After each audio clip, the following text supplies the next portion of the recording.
Basta una notte in un Falkensteiner Hotel per rilassarsi, 3 per ricaricarsi, 7 per rigenerarsi. Pensa a te. Benvenuto a casa.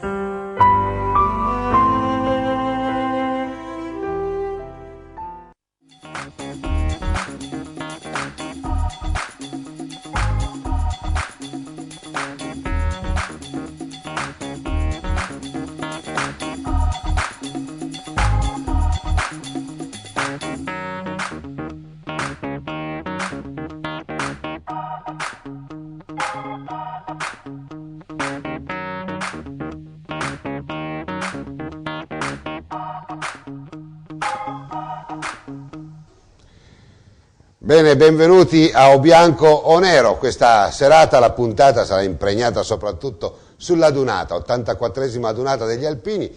Le penne nere hanno invaso la città piemontese, Torino, con grande festa e soprattutto con grande voglia di compartecipare a un evento, crediamo, veramente interessante. Torino si è vestita a festa, pensate, la Dunata da una parte, la partenza del Giro d'Italia dall'altra, però pareva proprio che fosse quasi normale. Queste piazze, da Piazza San Carlo, Piazza Vittorio, insomma, grandi possibilità, grandi capienze, per cui insomma c'era un traffico pedonale veramente, diciamo, normale e molto molto suggestivo. Ne parliamo con Dino Secco, vicepresidente della provincia di Vicenza, grazie perché eri là, anche con Orio Mocciolin, colonnello, quindi penna bianca, e il sindaco di Rossano Veneto, Gilberto Trevisan. Insomma, voi eravate là a Torino e quindi era normale chiedervi di partecipare a questa trasmissione. Dino, voglio dire, la prima impressione di Torino che ha accolto questa folla oceanica è stata veramente impressionante. Beh, di tutte le adunate a cui ho partecipato, quella di Torino è stata la dunata più numerosa. La morfologia delle strade, che erano in quasi tutto il percorso estremamente larghe, ci ha dato la dimensione di una folla oceanica. Parlavano di 500-600 mila persone che erano ai lati delle strade di questa adunata, che è andata avanti fino alle 9:30 oltre di sera, per cui resterà negli annali come la dunata più numerosa tra tutte quelle che si sono svolte finora. Orio, tu colonnello, verrebbe facile dire perché si va a Torino o perché si va alle adunate. Le adunate è un momento, credo, sì, di recupero storico, ma soprattutto è un momento per dire gli alpini ci sono ancora, perché credo che sia il corpo più attuale e forse il corpo che paga più dazio di altri. Sta pagando un grande dazio, soprattutto per quello che sta facendo nel mondo, nell'Afghanistan e in altri posti. Però io non sempre partecipavo quando ero in servizio per impegni, per altre cose. Questa volta ho avuto l'opportunità di partire qualche giorno prima, di rendermi conto anche dell'accoglienza, dell'organizzazione, della gente che va lì per stare insieme, per ritrovarsi in un momento di festa, però è la stessa gente che magari lì parla di cosa fare, di dove andare, di organizzarsi. Quindi sono persone pronte a divertirsi, pronte a tornare assieme, ma anche nello stesso tempo coscienti del loro impegno, di quello che devono saper donare alla società. E credo questo sia quello che è il valore aggiunto, questa voglia anche di sostenere il prossimo, come dicono loro, aiutare i caduti pensando ai vivi. E questo è molto bello. E poi credo che questa alpinità venga anche perché in servizio, ufficiali, soldati, caporali, si fa vita assieme, si fa la marcia assieme, si arriva, si mangia con la stessa cucina da campo, allo stesso modo insieme, a differenza di altri corpi dove c'è ancora la tenda ufficiali, alcuni addirittura con le posate d'argento. No, negli alpini si soffre assieme. Quando Gilberto, piove... tu non sei alpino, hai detto, non hai messo giustamente, dici il berretto. Io non sono alpino perché io ho fatto il militare in polizia, ero il secondo reparto Celio di Padova, sì che ho fatto il poliziotto, il celerino, però io alla Dunata degli Alpini ci vado, ci andavo quando ero assessore e ci sono sempre andato da quando sono diventato sindaco. È un modo anche per dare una risposta, credo, ai cittadini. Ma questo è importante, io sono convinto che un'amministrazione, un amministratore, un sindaco, andare ad Dunata degli Alpini dove trovi i suoi alpini, trova la sua gente, sia una cosa molto molto simpatica e bella. Cioè, ti senti tra loro e loro sono contenti di avere il loro sindaco, il loro amministratore che li rappresenta alla Dunata degli Alpini. Io credo che sia doveroso anche pensare che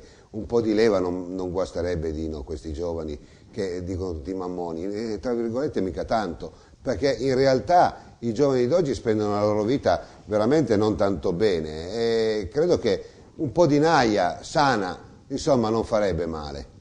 Beh, la NAIA ha fatto il suo periodo, era necessaria in un periodo storico dove c'era bisogno di andare avanti nel concetto di unità d'Italia, dove c'era ancora un concetto di esercito, chiamiamolo volontario, adesso che sempre più ci vuole un esercito professionistico, la NAIA obbligatoria come era una volta non ha più significato.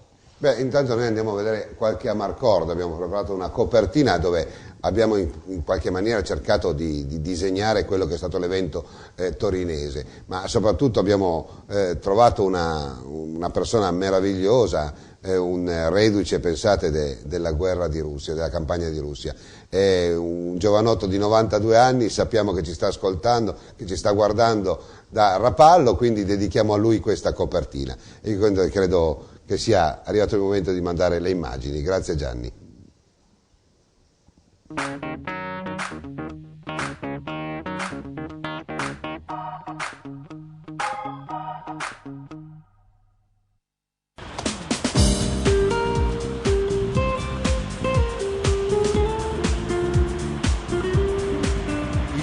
Sensazione positiva, l'eccitazione di andare a visitare una tra le città più belle del mondo con la curiosità di vedere questa dunata dell'anno del 150° anniversario della nostra patria. Il viaggio dunque, partiamo con l'entusiasmo e la competenza del nostro mestiere, ragionando su quali immagini e come posizionare i nostri microfoni per farci raccontare dagli interpreti le proprie sensazioni.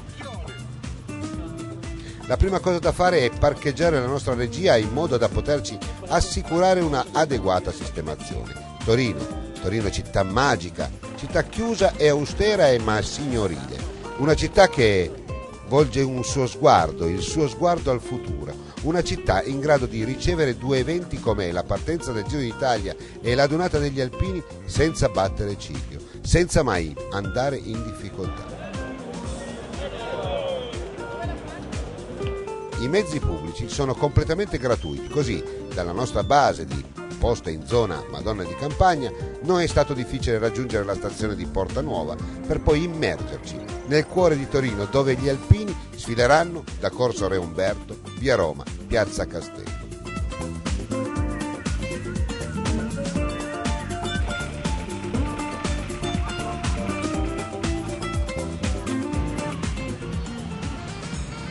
Approfittando della disponibilità di Flavio Alfero, mio amico d'infanzia, il quale, da profondo conoscitore della città, ci spiega i caratteri architettonici della città dell'amore. Questa è piazza Carlo Alberto, una piazza che è stata completamente ristrutturata negli ultimi anni. Sarebbe il retro di Palazzo Carignano, questa parte qui.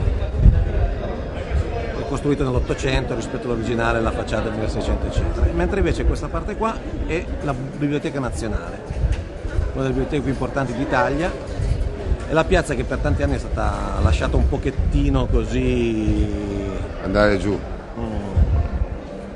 al degrado per tutta una serie di motivi, è stata ristrutturata, ripulita, rimessa a nuovo, adesso è diventato un piccolo salotto che viene utilizzato moltissimo in questi ultimi tempi per mostre, fiere, mercatini, ed è diventata una delle piazze più importanti come allora è sempre stato nei... Ma Torino è un centro spettacolare, però nella periferia o subperiferia abbiamo visto cantieri, tutto quanto interrato, un traffico tutto sotterraneo. Sì, ma c'è stato un lavoro enorme che stanno facendo negli ultimi anni per rendere più snello il traffico nelle zone periferiche di Torino, sia a livello di passante ferroviario. Quindi stanno sventrando Torino per fare tutta quanta la rete ferroviaria sotterranea, sia per quanto riguarda le strade che sono state molto più ampliate, molto più collegate rispetto alle autostrade. E qua è tutto pedonale però. Qua è tutto pedonale, mentre c'è la parte esterna periferica la stanno rimodernizzando in maniera notevole per collegarla sia alle arterie principali come le autostrade eccetera, ma anche a livello proprio di rete ferroviaria, come dicevo, perché c'è tutto un discorso di passante, di reti sotterranee, di nuove stazioni per modernizzare la città, per la TAV e anche per collegarla alle linee importanti verso la Francia. Un progetto per 20 anni fa che ha avuto l'apice nel 2006 con le Olimpiadi, che però avrà ancora... Ma ci sono Almeno per come la vedo io personalmente, ci saranno almeno ancora 20 anni di lavori per far diventare Torino come hanno in testa, perché i lavori sono iniziati 10 anni fa, però si sono parati per le lunghe, ma anche perché sono accavallati con altre cose. Sì, anche perché fare un'altra città sotterranea non è facile. Stanno facendo una mezza città sotterranea, poi collegare tutte le vie periferiche con la parte esterna, la parte più importante dei traffici che vanno verso la Lombardia, verso la Francia, verso la Liguria, per rendere Torino una città europea a tutti gli effetti.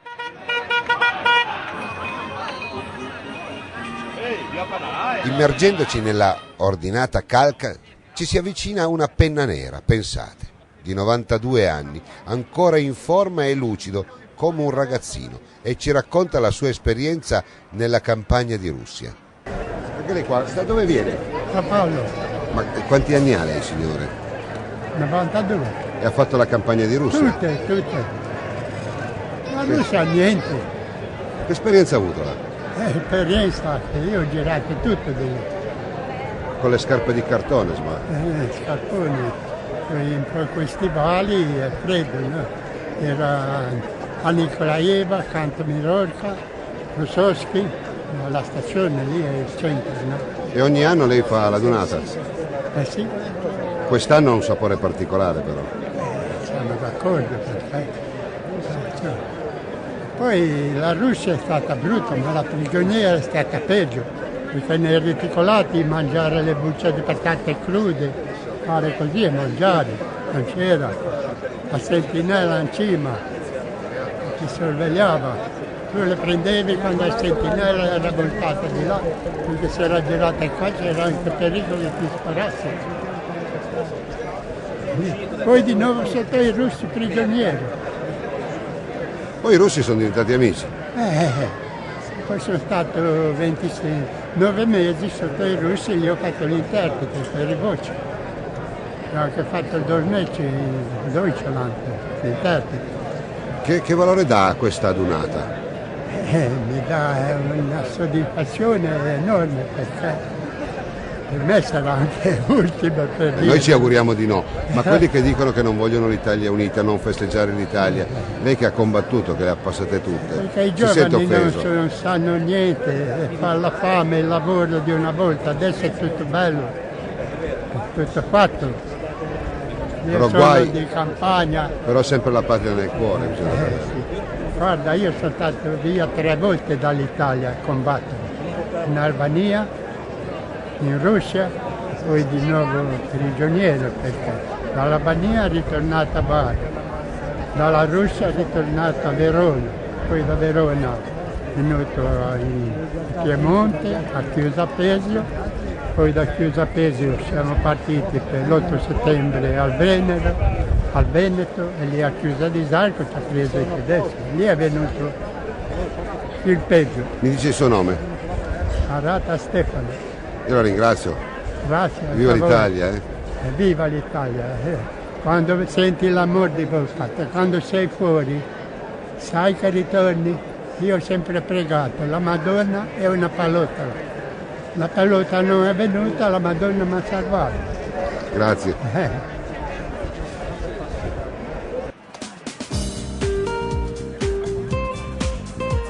Che meraviglia Torino, quando le luci della notte la avvolgono e le voci degli alpini raccontano. Torino, città dove più di altre dà l'impressione di grande organizzazione, di ferma gentilezza, dove i furbetti non hanno vita facile. Una città che sa cosa vuol dire il lavoro e il sacrificio, dove gli alpini ci stanno a meraviglia. Una città dove ha visto la nascita della Rai radiotelevisione italiana, ma soprattutto prima capitale d'Italia. Torino, dove risiede il museo egizio più importante al mondo. Torino, la città del traffico sotterraneo e dei giardini. Torino, dei viali di imbarazzante larghezza e poi la sfilata delle penne nere. Quasi 500.000 persone hanno visitato la Cittadina e circa 100.000 alpini hanno sfilato per raccogliere il caldo applauso di Piazza San Carlo.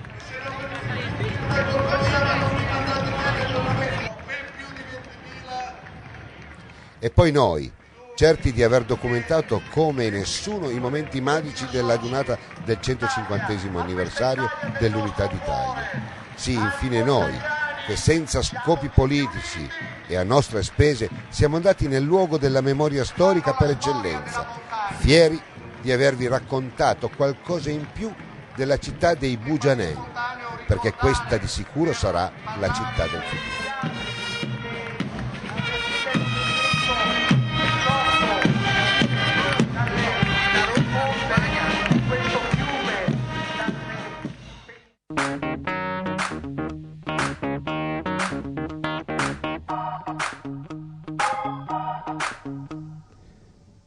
Ben rientrati, intanto ringraziamo Luca Todesco per il prestito di questo cappello che ha accompagnato la Dunata degli Alpini di Po del Grappa, ma soprattutto abbiamo sentito questo signore, questo giovincello Dino, 92 anni, la campagna di Russia, ha detto una cosa, che oggi la vita è più bella. Io credo che oggi la vita per i giovani sia più facile e quindi non è la stessa cosa. Più facile non vuol dire che un domani sia più bella, perché la facilità di questi momenti, insomma, non ti dà quel background, quelle fondamenta per poi potersela cavare nella vita. Ed è questo un po' che ci stanno spiegando gli alpini.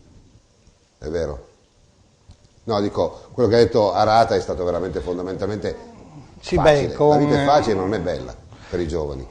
Con l'esperienza che aveva lui di aver vissuto parecchie epoche, parecchie età, ci indica un percorso da seguire se vogliamo riuscire a superare anche le difficoltà della vita attuale. Come dicevi tu, certamente la vita dei giovani adesso è più comoda e meno problematica rispetto a una volta, però sono convinto anche che tanti valori che c'erano una volta adesso fanno fatica ad esserci. Il valore di capire il significato delle cose, il valore di vivere giorno dopo giorno sacrificandosi, adesso è superato dal fatto che per esempio le famiglie sono vicine ai figli e tante volte si sostituiscono ai figli nel risolvere tanti problemi. Il bello di questa trasmissione è che i nostri ospiti guardano anche man mano che ci sono le immagini. Gilberto. Poi per far capire cosa ha passato, cosa ha provato, l'ha detto in 2 parole. Ha detto ho pregato 2 cose, ho pregato la Madonna e una pallottola. La Madonna mi ha aiutato, la pallottola non è venuta. Ha detto, cioè, su queste 2 parole ha fatto capire cosa voleva dire essere alpino. Ma soprattutto in campo di prigionia prendeva le bucce, ecco, di patate, sì, stando attento a non essere beccato dalle sentinelle che se non ti sparavano. Cioè una buccia di patata la pena di morte, cioè, fa riflettere, Orio. Sì, ma è successo a tanti. Personalmente il suocero è stato colpito con un calcio di un moschetto, è rimasto un segno nella schiena, poi è morto di un tumore, non si sa se perché faceva l'idraulico a giovane o per i residui di un colpo sulla schiena per una patata, quindi era il sostentamento, un cavolo, un frutto rubato così in cammino.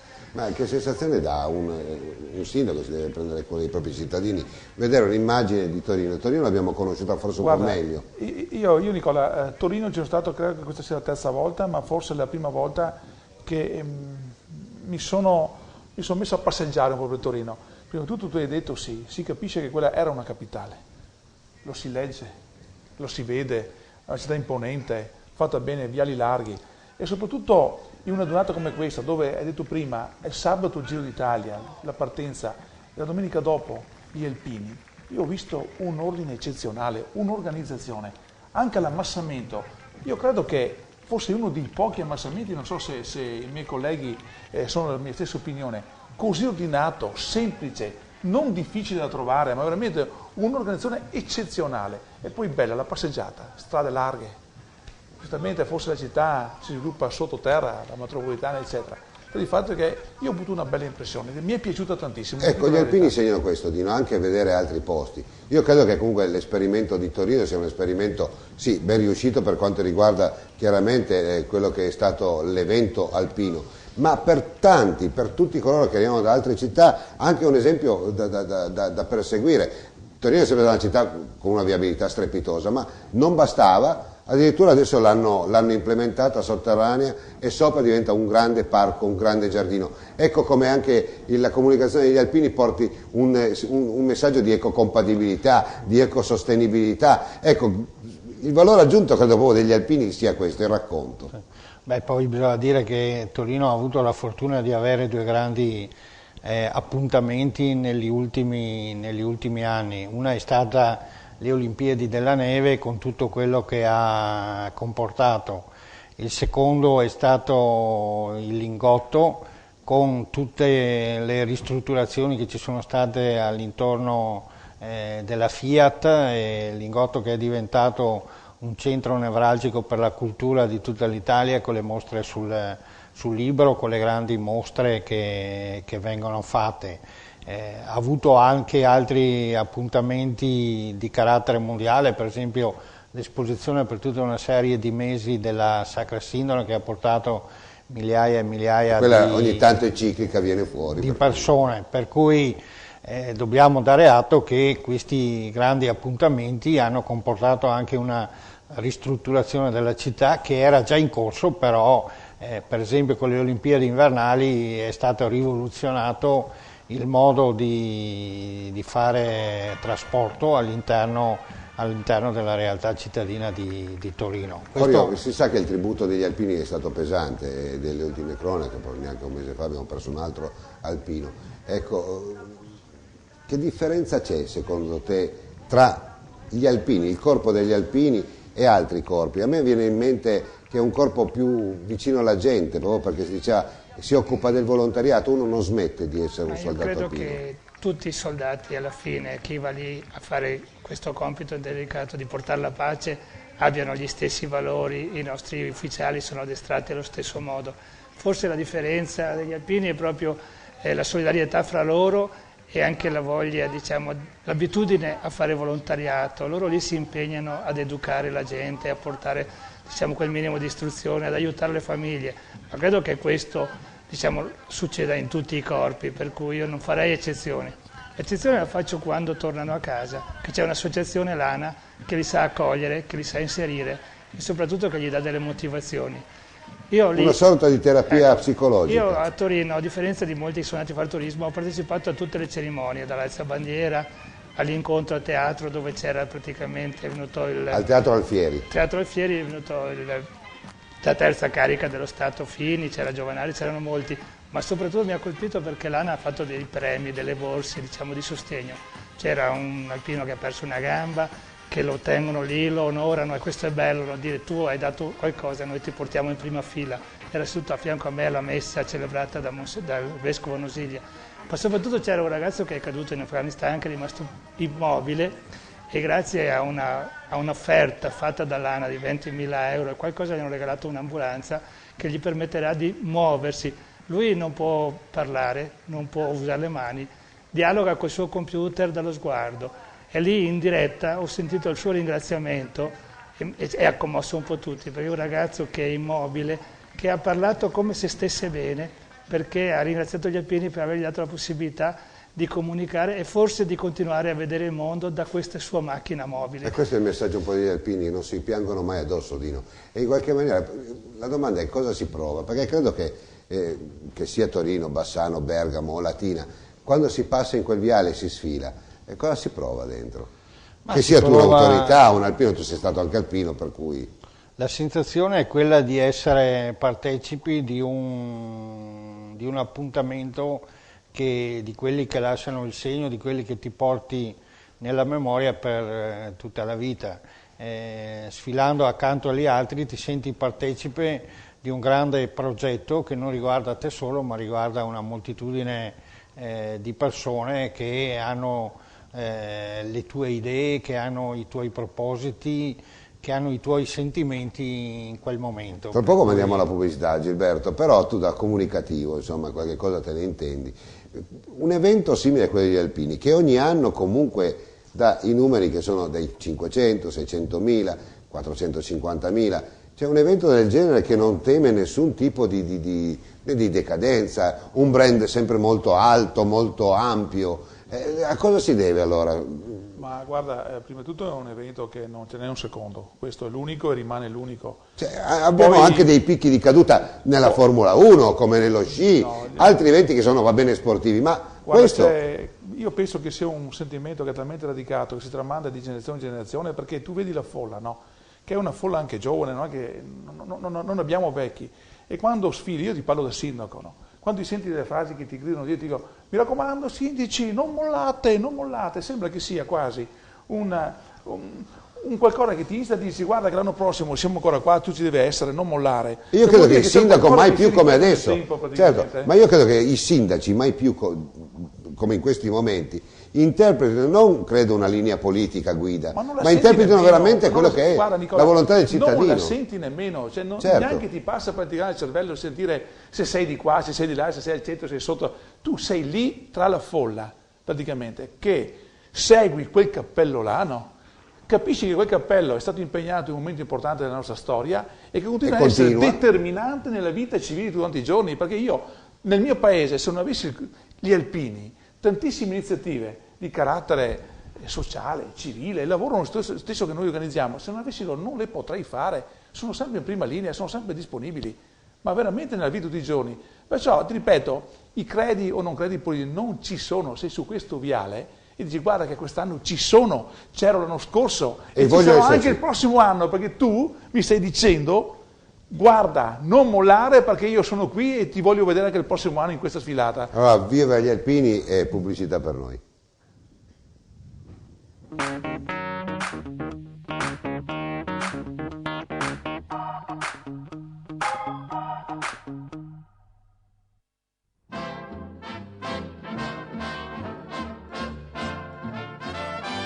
Vi presento la pizza Maranello, riconosciuta dallo stesso comune come testimonial della rossa più amata del mondo. Creata coi prodotti tipici della loro terra, l'aceto balsamico tradizionale, la coppa stagionata di Maranello e la mozzarella di bufala. Viva la Ferrari! Brink, negozio specializzato in cartucce prestampanti, carte comuni e speciali. Montaggio di stazioni di inchiostro per un risparmio davvero sorprendente. Fotoprint, ordina comodamente da casa tua e ritira in negozio. Sostituzione filtri particolati che riducono del 94% le emissioni delle polveri sottili. Stampa le tue foto online e aderisci alla campagna Print Card. Più punti, più premi. Colora la tua vita con Prink. Siamo in Viale Venezia 73 a Bassano del Grappa. Centro Servizi Autofficina Sandri, specializzati in autodiagnosi elettronica a filoscopio per accensione, con tecnici specializzati e attrezzature d'avanguardia. È in grado di offrire servizi per il mantenimento dei perfetti livelli di sicurezza e di funzionalità del vostro autoveicolo. Autofficina Sandri la trovi a Belvedere di Tezze sul Brenta. Centro Revisioni Autofficina Sandri, la puoi trovare anche a Bassano del Grappa in via Schio 5, laterale di via Pecori Giraldi. A 6 km da Bassano del Grappa troverai il fascino e l'emozione di un sogno all'hotel ristorante I Cavallini. Il ristorante dotato di 60 coperti è in grado di ospitare cene private, cene d'affari e incontri di lavoro o ricorrenze in genere. L'hotel ristorante I Cavallini dispone di 15 camere di recente ristrutturazione per una ospitalità ad alto livello. Hotel ristorante I Cavallini. L'eleganza, l'armonia e lo stile sono accompagnati da un raffinato servizio. Hotel ristorante I Cavallini, via Trento, Solagna, Vicenza.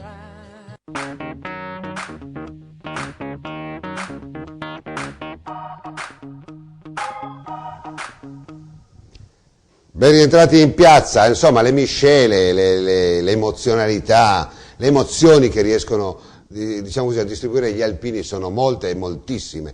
Viene sempre in mente la figura di Cristiano Dal Pozzo, di Rozzo, 98enne, che a malapena si tiene sulle gambe, però quando arriva là, davanti al proscenio, con tutte le autorità e tanto pubblico, fa uno sforzo immane, si alza. Noi abbiamo delle fotografie che sono stupende, le abbiamo messe già in rete con questo alpino che piange commosso.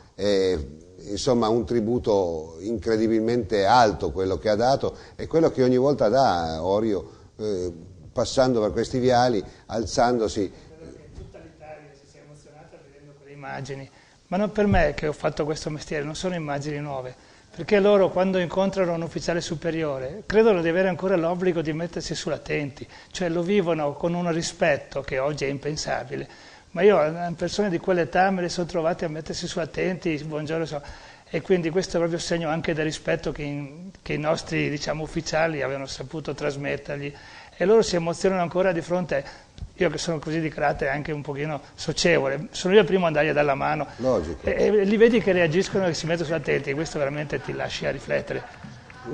Qualsiasi cittadino, tu primo cittadino, vediamo adesso le immagini, ma questo rispetto, io voglio sfugugliare, perché è inutile, tante trasmissioni fanno gli alpini e credo che lo facciano con quel significato più che altro per se stessi e non per gli altri. Noi vogliamo completamente miscelare e ribaltare questa situazione, Gilberto. Vogliamo capire e vogliamo soprattutto dare un significato in più, quello che gli alpini danno, cioè il senso del rispetto, come diceva Orio, che manca. Oggi bisogna anche cominciare a porsi delle domande sul dire come stiamo educando i nostri giovani, perché se no settimana prossima parleremo delle stragi del sabato sera, se no continueremo ogni fine settimana a avere dei comportamenti, dei modelli sbagliati, dei giovani che ahimè e ai loro non hanno rispetto nemmeno di se stessi e ce li bruciamo. Questa sarebbe una bella sfida, no? Sfruttare quello che è la forza di questo avvenimento. Il messaggio è quello, esatto, no? Quello è il concetto, no? Sapere fare della buona comunicazione. Prendere lo spunto, no, di cosa muove questo tipo di i sentimenti. Cosa muove questo cappello, cosa muove quella penna per lanciare dei messaggi e far capire che tramite loro si può educare chi che magari oggi non è attento a come che veramente ci si dovrebbe comportare all'interno di una società come la nostra, certo. Che certi valori tendono ad essere persi, si perdono. Questi abbiamo dimostrato che siamo abbiamo detto alla 84esima adunata, una vita, eppure questi valori non si sono persi, sono ancora vivi. Abbiamo sentito prima Orio che diceva sono ancora convinti di salutare con il rispetto. Prova a pensare che tipo di educazione che questa gente ha avuto. Sì, oggi gli studenti che ti sputano in faccia non stiamo mica al parlando maestro, di gente che ha avuto tante larve in tasca, siamo gente che sono partiti dalla loro terra, sono partiti con il concetto che la cosa più grande era il campetto dove si coltivava, hanno mollato tutto e hanno imparato nella loro non grande cultura cos'è il rispetto, che penso che sia la cosa principale che uno dovrebbe avere in tutta quanta la sua vita, l'educazione e il rispetto. Una volta che hai questo, credo che tu hai tutto. Credo, Dino, che interpretare questo discorso, e continuiamo su questa falsariga, l'alpino testimonia oggi con la propria dedizione, il rispetto a quello che è la storia d'Italia, perché poi dopo, alla fine, è inutile che veniamo qua, parliamo, è stato bello Bepi, sono stato bravo io, ce ne frega niente. Però è bello anche far capire la storia d'Italia, che è una storia mirabolante. Io tante volte con degli studenti o nelle gare di ciclismo, quando sono bambini, dico la storia d'Italia è una fiaba, perché è di una bellezza sconvolgente, è una storia veramente una fiaba.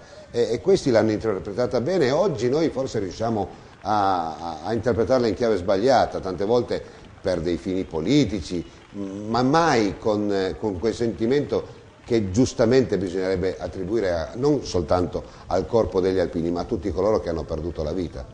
Ma la storia d'Italia non è una storia degli ultimi 150 anni, la storia d'Italia è la storia della civiltà d'Italia, che nasce dall'impero romano in avanti con varie fasi. Sempre stata però la civiltà italiana al centro della civiltà mondiale, perché se noi pensiamo all'impero romano ci rendiamo conto che è arrivato finché c'erano i confini del mondo di quel periodo. Se pensiamo al Rinascimento vediamo che è stato un periodo dove l'Italia florido, è stata interprete. Se pensiamo nel settore delle arti, nel settore della cultura, l'Italia è stata sempre ai primi posti. Il nostro patrimonio culturale parlano che in Italia c'è il 70-80% di tutto il patrimonio secco di mondiale dell'arte. Quindi la storia non è solamente la storia degli ultimi 150 anni, è la storia di una civiltà, e di questa civiltà non possiamo vergognarci, di questa civiltà dobbiamo essere fieri, perché ha dato l'input a tutto il mondo. Il diritto mondiale nasce dal diritto romano, nasce dall'Italia, per cui le regole del gioco di tutta la convivenza mondiale sono regole italiane. Io so che tu sei molto sensibile, perché hai voluto fortemente anche creare un documentario proprio a testimonianza non soltanto delle due guerre del nostro arco, diciamo così, montano, con il Monte Grappa, con tutta la parte ovest del Vicentino, per raccontare le gesta di questi grandi soldati. Il 60-70% della prima guerra mondiale si è svolto in provincia di Vicenza, per cui non dobbiamo dimenticarci di questa nostra realtà che non ha interessato solamente gli eserciti, i militari, ma ha interessato anche tutta la popolazione. Se pensiamo ai profugati, se pensiamo alle distruzioni di massa che ci sono state in tutti i nostri paesi, ci rendiamo conto che è stato un avvenimento di massa la Prima Guerra Mondiale per quanto riguarda il Vicentino, e non possiamo dimenticare assolutamente tutto questo. E questi alpini, dalle immagini con cui sapientemente Gianni Dal Santo riesce a farci vedere, raccontano tutte queste fasi che abbiamo ricordato fino adesso anche con Dino Secco, Orio. Il fatto che ogni passo, o a piè passo dopo passo di questi alpini raccontano questo, ma raccontano soprattutto il sacrificio che c'è stato nelle grandi guerre. La Prima Guerra Mondiale è stata veramente la guerra delle guerre, dove veramente il corpo a corpo era quasi come le guerre dell'indipendenza. Ma l'alpino, oppure la carica alpina, tu sei stato colonnello, hanno a che fare con tutte le lingue italiane. Cioè, quando si discute sull'unità d'Italia, a me fa un po' ridere che alcuni politici vanno nei talk e dicono sì, vogliamo l'unità d'Italia, poi alla fine di dietro politicamente non gliene frega niente, noi vogliamo e ci teniamo. Tu avevi il raffronto, il confronto anche con altre realtà. Sì, perché la leva alpina non era solo nel Veneto, ma veniva dall'Emilia, dalla Liguria, spesso anche dalla Puglia, da altri posti, perché adesso poi con i volontari ancora di più.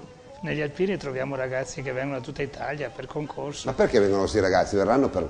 Ci sarà una spinta con la quale mi piacerebbe leggere il percorso culturale di educazione che spingono i loro genitori, perché un ragazzo di 20 anni, 25, Gilberto, insomma, vuol dire che c'è qualcosa che funziona in quelle famiglie. Beh, diciamo che sono tanti i motivi che li spingono. Diciamo che una volta che affronti, per esempio, un corpo come gli alpini, imparano forse in quel momento delle cose che magari prima non sapevano, è lì che si impara forse a voler bene, no?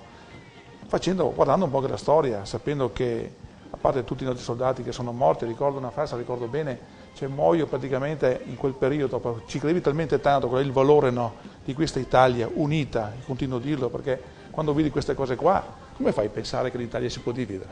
Sì. Io a Torino non ho visto un'Italia divisa, io ho visto praticamente un'Italia molto unita, no? Ma bisogna andare fuori, e sapendo che per questa Italia unita, per godere quando rientri in casa. C'è gente che è morta che ha detto io muoio, però muoio per questa Italia così bella, diceva, se ricordo bene, muoio per questa Italia con il sole così caldo, con le mamme così buone, con le ragazze così care, cioè sono tutti sentimenti naturalmente che fanno veramente grande un uomo, no? Certo. Non muoiono per cose diverse. Perché poi dopo, ritornando al discorso di prima, tante etnie, tante regioni oggi si raccontano in questa maniera.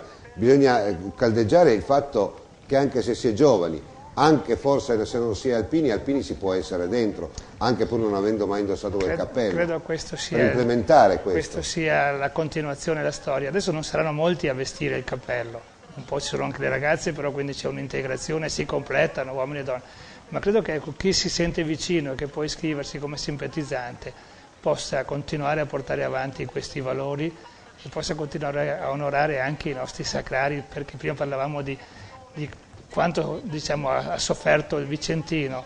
Io ho avuto l'incarico di direttore dei sacrari, mi impressionava se leggere i numeri 50.000, 20.000, 14, il Tempio Sacro. 11.000 su austriaci. Oggi sappiamo quanto è difficile accogliere, io prima pensavo all'Alpino Miotto, che così giovane ha lasciato dei messaggi che veramente fa capire che lo faceva convinto, che era contento. I genitori ancora oggi testimoniano tu questo. Tu pensa nei nostri sacrari 50.000, 20.000, e ce ne sono tanti, Rovereto, Casteldante, qua intorno, oltre a quelli famosi del Grappa, del Pasubio, quindi pensa quanti ragazzi. Dino, c'è da essere orgogliosi di essere un po' veneti in questo, voglio dire, il Veneto si è sempre distinto in volontariato, questo va detto, perché comunque nel volontariato credo che sia la prima regione in Italia, per cui si trova abbastanza terreno fertile. Il Veneto ha forse altri difetti, ma non certo quello di non essere votato e vocato agli altri. Sì, io facevo un esempio, noi siamo un po' considerati razzisti, però sono andato a Firenze a una tavola rotonda sul problema dell'immigrazione e allora dicevo, guardate, in Toscana forse a parole sono più solidali di noi, Nel Veneto a parole sono meno solidali, però la cartina di tornasole è l'acquisto di una casa. L'acquisto di una casa viene fatto da parte di una persona quando ritiene di vivere in un posto perché ama quel posto. La percentuale di extracomunitari che compra la casa nel Veneto rispetto alle altre regioni d'Italia è a numeri stratosferici, la differenza è enorme. Questo significa che, come succedeva ai tempi dei meridionali, quando si diceva ciao Teron, però c'era anche un rapporto di amicizia col certo. Ciao Teron. Allora uno che sentiva quella frase lì diceva che razzisti che sono, però era una frase, il ciao Teron era una frase quasi modo di dirla, di bontà certo. Rispetto a certo. queste persone. E lo stesso è con gli extracomunitari. Se noi leggiamo i giornali di oggi, no, per esempio il Corriere della Sera, il Gazzettino, anche il giornale di Vicenza, ieri c'erano 70 persone che sono arrivate a Calalzo, sono arrivati in un momento in cui ha cominciato la neve. C'è stata un'affluenza di gente da Calalzo e dintorni che ha portato indumenti, no, in maniera che non sapevano più nemmeno dove metterli.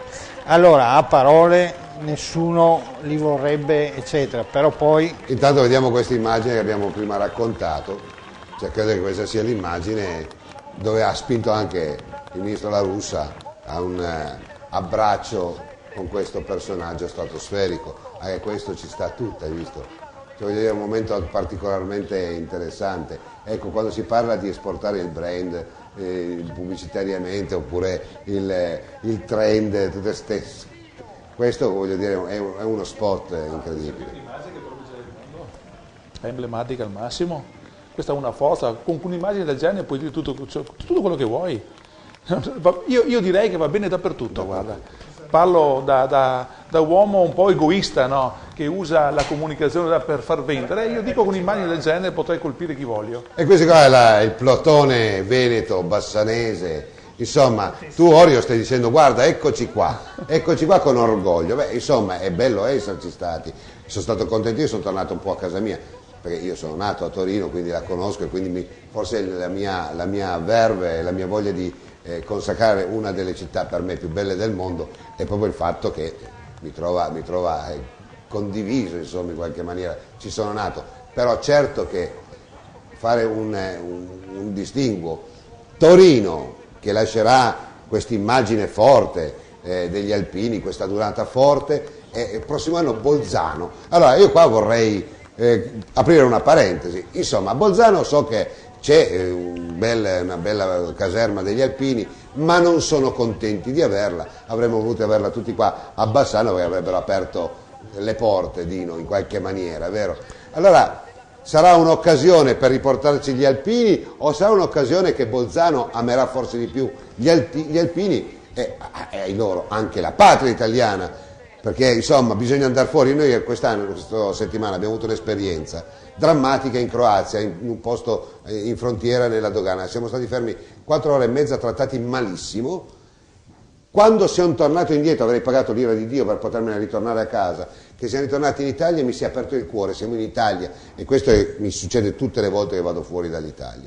Quindi può darsi che forse Bolzano farà una retromarcia e diventerà più italiana. Ma secondo me la storia ogni tanto fa degli scherzi particolari. Strani. Se pensiamo che 40 anni fa è stato eletto Papa Wojtyla, un papa polacco che tutti si domandavano ma dalla Polonia eccetera, e l'elezione di questo papa ha significato la caduta del comunismo, ha significato che il mondo ha radicalmente cambiato il suo volto. A Bolzano c'è in centro un monumento all'alpino che ha avuto attentati, in cui gli amministratori di Bolzano chiedono in continuazione che venga spostato, che venga tolto, che venga modificato. Ecco, fare la dunata proprio in questo luogo qua può darsi che venga fuori uno scherzo della storia che poi anche quei popoli là dimenticano per un po' di essere più austriaci che italiani e diventano più italiani rispetto al fatto di essere altoatesini austriaci. Dino Secco, tu sei una persona di grandi competenze, soprattutto sei molto diplomatico. io avrei un altro tipo di espressione, perché forti in virtù di un'Italia che ha il 70% del patrimonio culturale, che abbiamo inventato molte cose, perché tutto quello che nasce nel mondo nasce grazie all'Italia, compreso se siamo andati sulla Luna. Cioè, voglio dire, Orio, io insomma una domanda me la porrei, come mai proprio Bolzano? Insomma? Io credo che Bolzano è la sede degli alpini, il quarto corpo d'armata alpino è lì, è a Bolzano. Ci sono state molte caserme, ma poi il cuore era lì il comando, quindi credo che vogliano, diciamo, gli alpini in congedo onorare questa città. Sarà sicuramente una donata organizzata bene, perché gli alpini non possono sbagliare.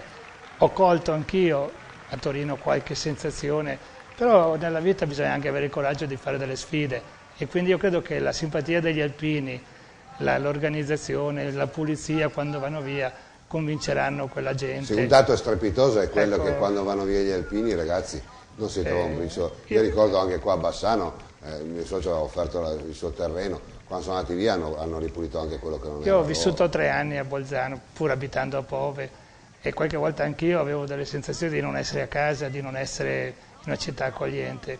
Mi auguro, ecco, che, come diceva Dino, possa succedere quel miracolo di finalmente unire, perché lì c'era anche quella forma: tu non voti se non sei lì da 4 anni, i tuoi bambini devono avere una scuola a parte. Insomma, queste cose pesano, certo, in noi che siamo anche vicini, insomma. Per cui una bella sfida. È una sfida, è una sfida. Questa qua. Da giocarsi. E sai perché è una bella sfida? Perché noi che siamo qua, no? Non so voi, a me succede questo, quando che sento... No, mi preoccupa il fatto che siete troppo attenti alle immagini che Gianni Del Santo sta mettendo in onda. Guarda, avete fatto un servizio eccezionale, a parte che si vede la tua professionalità, Nicola, anche su queste immagini, e soprattutto quello che ho visto prima.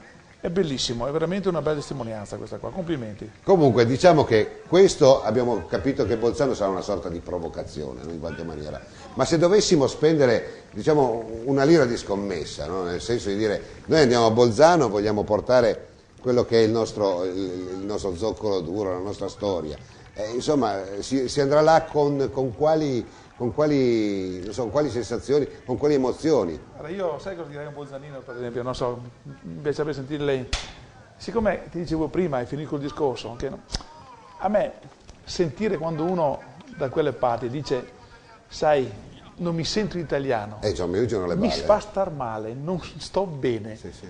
Allora il messaggio che vorrei portare, magari avvicinando a qualcuno, guarda, che non è tanto bello sentire dire così, prova invece a sforzarti ad essere un attimino più e sentirti un pochino italiano, perché in effetti anche all'interno delle tue vene c'è la storia, e la storia non ci puoi scappare, ci sei dentro come ci sono dentro io. Sì, che certe cose, magari se si evitassero di dirle, saremmo tutti un po' più contenti. Certo, sono convinto anche io.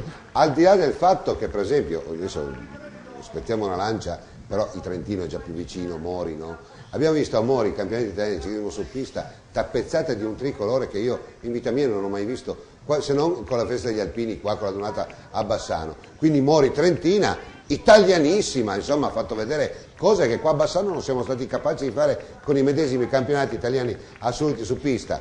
Qua è una parentesi sportiva, senza un tricolore all'interno del campo. Vuol dire che anche là in una certa parte sono orgogliosi, capiscono qualcosa di più. La conformazione stessa del Trentino, dove c'è sì la regione Trentino, che però non ha nessuna importanza perché è data dall'unione delle 2 province di Bolzano e Trento, che diventano regione ogni tanto quando si trovano i 2 consigli provinciali, certo. Trovandosi assieme ogni qualche mese fanno il consiglio regionale, però ognuno ha la sua autonomia, quindi Trento è una realtà completamente diversa da Trento, lungimirante, Bolzano, che capisce che grazie alla Valsugana potrebbe essere una sorta di scommessa per il turismo, perché ricordiamo che anche questo va detto, forse noi veneti siamo un po' retrivi in questo, dovremmo capirci anche noi cosa fare, perché abbiamo delle grandi possibilità con la strada statale 47. In questi giorni c'è una grande discussione, stamattina il presidente della provincia di Vicenza è andato su a Trento, continuano ad incontrarsi perché il discorso del collegamento Trento-Bassano-Venezia, Trento-Bassano-Vicenza è fondamentale per quanto riguarda sia il Veneto sia il Trentino. Si sta discutendo sul corridoio, che il corridoio est-ovest, quello che da Torino va a Kiev, e quindi ci traversa è meno importante rispetto al corridoio nord-sud, quindi il corridoio nord-sud ci trova perfettamente all'interno di queste direttrici, per cui il futuro sarà nostro. Adesso se sarà della Val Sugana o se sarà della Val d'Astico, questo è tutto da vedere. Ma non c'entrano qua gli alpini. Gli alpini possono testimoniare con le loro grandi passeggiate quello che è il significato italiano. Potrebbero centrare il prossimo anno andando sulla Bolzano. Beh, chissà, intanto noi ci accontenteremo di una ciclopista e sarebbe bello inaugurarla proprio con gli alpini, questa ciclopista che continuo a dire che unisce Monaco di Baviera a Venezia, la città più bella del mondo, in una sorta di passeggiata ecocompatibile. Ecco che allora qua ritorna un po' il messaggio delle passeggiate dei nostri amici alpini.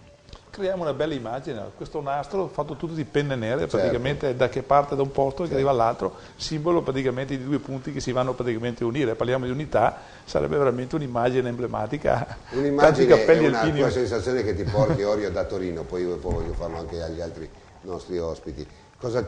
L'immagine che più ti ha colpito di questa dunata? Mi ha colpito innanzitutto la viabilità, le tante strade parallele, larghe. Trovarsi in tanti in centro, spostarsi di 2 vie e passeggiare tranquilli come se non ci fossero tutte quelle migliaia di persone. Poi vedere tantissimi alpini che però, confronto al milione, al mezzo milione di gente che veniva dai paesi intorno, dalle cittadine vicine, quasi scomparivano gli alpini, perché a parte il vialone c'era tantissima gente. Abbastanza, diciamo così, mentre a Bassano non ti muovevi, gli alpini erano dominanti, lì nonostante adesso forse sono stati tantissimi. Diciamo, sì. Piazza Vittorio, sono Piazza Vittorio e diciamo che è tutta Bassano. Ecco, come uno poi usciva di qualche parallela, si muoveva, viaggiava tranquillo, autobus puntuali, gratuiti. Quello che mi è poi piaciuto è stato anche andare fuori nelle città vicine, siamo andati a vedere dove si sistemavano i cori, la disponibilità anche lì di strutture, palestre, scuole, edifici parrocchiali che sono stati messi a disposizione e quindi sistemazioni logistiche eccezionali, sempre vicini ai mezzi pubblici. Per cui una bella organizzazione. Dino, tu che sensazioni hai avuto sempre di questa splendida città, questa antica madama? L'organizzazione che è stata fenomenale, perché io ho la gentilezza anche. Sì, io ho seguito le adunate di Bassano e d'Asiago all'interno dei comitati organizzatori, effettivamente sapendo cosa significa organizzare, vabbè che organizzare in centri piccolissimi come erano Asiago e Bassano è estremamente più difficile. Ragazzi. Però a Trento mi ha dato anche un'altra impressione, Torino mi ha dato un'altra impressione, che l'associazione Alpini debba rivedere qualcosa nelle prossime adunate. Perché il fatto di sabato sera vedere che c'erano più concerti di indiani rispetto a concerti di fanfare alpine, guarda, mi trovi non significa che qualche riflessione hai trovato secondo qualche me, riflessione debba essere fatta. Secondo me qua anche perché da un paio d'anni ci sono sempre più giovani che si uniscono, però non con quello spirito alpino con cui dovrebbero unirsi. Qua secondo me hai toccato il tasto. E quindi qualche riflessione si deve fare. Credo che l'osservazione sia giusta e bisogna superare quella specie di gemellaggi che avvengono. Io mi sono accorto, proprio stando lì 3 giorni, che i nostri cori, le nostre fanfare erano richiestissime, ma da chi? Da Venaria Reale, dalle città vicine, perché erano specie di gemellaggi, sono venuti qui, per cui i nostri cori hanno cantato, sono esibiti nelle periferie, lasciando scoperto in parte il centro, e poi credo che a Torino fosse difficile il controllo, non era Bassano presidiate 7-8 punti di ingresso, lì ogni incrocio è un punto di... Però questa è una considerazione che va letta, perché abbiamo cominciato a vederli anche in altri posti, insomma, sì. non è una fiera. Una fiera, ecco, questo mi parebbe giusto. Cosa dici, Gilberto? Sì, guarda, io la sensazione che ho avuto comunque... Le vedo a Venezia, va bene, insomma. Sì, di là di quello che ha detto Dino Secco, che concordo. Io ho provato una certa facilità comunque a muovermi a Torino, non ho avuto difficoltà su niente, questo sono anche rimasto, a parte che ho visto tutto grande, vie grandi, palazzi grandi, statue grandi. Però Milano per esempio è completamente diverso, Milano non ti muovi un chiodo. Questa è la verità. E soprattutto nel grande non ho avuto nessuna difficoltà, nemmeno nel muovermi praticamente, nonostante i numeri. Vi svelo che Torino si chiama Cheap Turin, cioè cheap vuol dire piccola, quindi piccola Torino, perché sembra grande, ma in effetti è grande, però è comunicabile, insomma, in qualche maniera. No? Dà un bel messaggio di grandezza comunque, ma Esatto. è maestosa, diciamo. È Ecco, maestoso, io- è maestoso. Dino, Poi c'è il tornando... fiume che passa vicino, abbiamo il grande fiume che passa il su Po, la Torino, Dora Baltea, la Dora perciò Riparia. partiamo da là. Sì, Io certo. che sono un amante poi del Po, perché quest'estate me lo sono fatto e pensavo, ma guarda da dove parto io, guarda dove parte il fiume, quante strade è, quanti chilometri saranno, mi piacerebbe provare a capire se è possibile risalirlo, discenderlo. Certo. Cioè, sono tanti i discorsi che fai.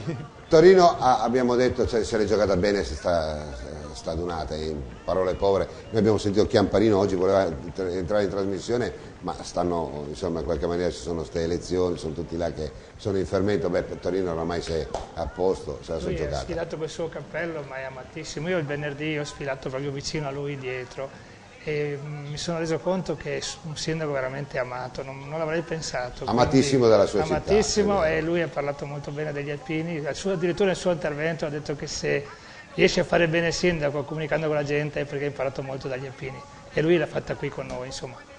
Una dunata qua di nuovo nel Veneto, quando sarà secondo te, Dino?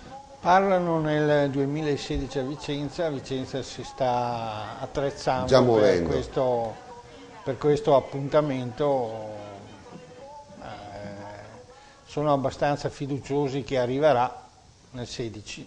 Ecco, ma cosa può importare? Beh, Bassano ne ha avuto, secondo me, un grande ritorno, un grande rientro di immagine, perché veramente aveva bisogno di un rilancio Bassano. No, Bassano sta avendo anche in questi periodi dei ritorni, per esempio noi vediamo nelle statistiche sui pernottamenti, sul turismo, che Bassano sta crescendo di un 10% all'anno. C'è un database dove sappiamo che i 450.000 di Bassano, insomma, negli alberghi ritornano perché sono confermati i nomi e cognomi. Sarebbe bello ragionare su questi tipi di numeri e di intelligence, tolta la privacy perché non diciamo mica i nomi e cognomi, però sarebbe un polso interessante per poter rilanciare quello che è un po' il messaggio turistico. No, non c'è un rapporto scientifico su queste cose.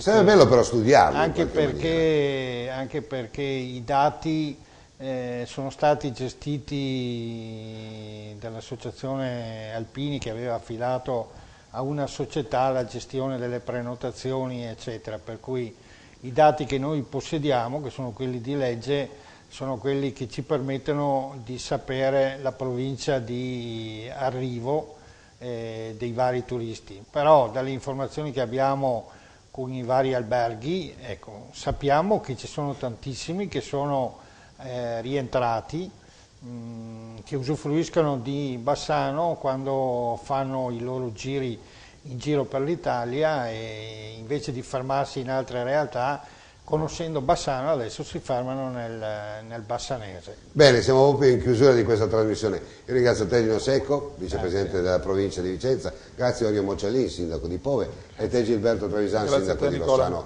Veneto. Non abbiamo fatto politica perché non ne avevamo né bisogno e neanche la volontà in questa puntata. La volontà era quella di far capire a coloro che alpini non sono cosa vuol dire essere alpini in Italia, e soprattutto il messaggio che portano quelle penne nere.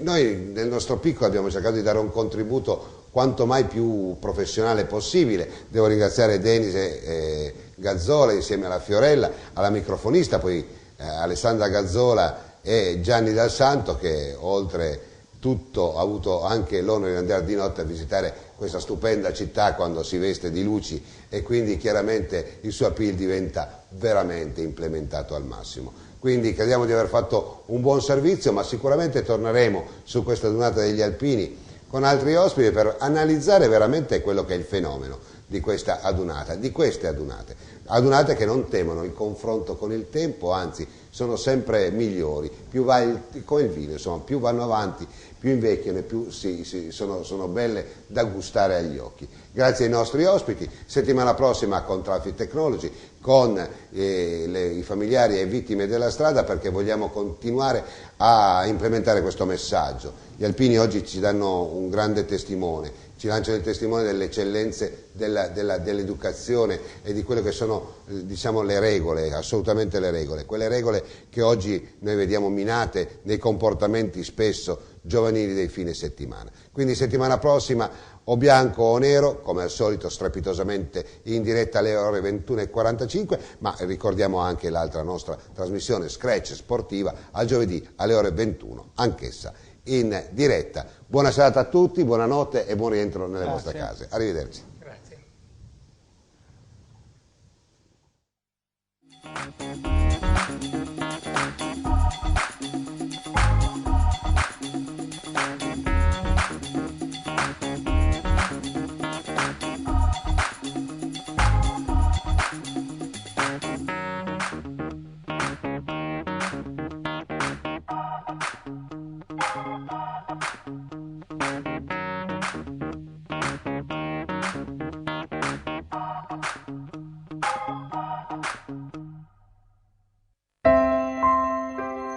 Basta una notte in un Falkensteiner Hotel per rilassarsi, 3 per ricaricarsi, 7 per rigenerarsi. Pensa a te. Benvenuto a casa.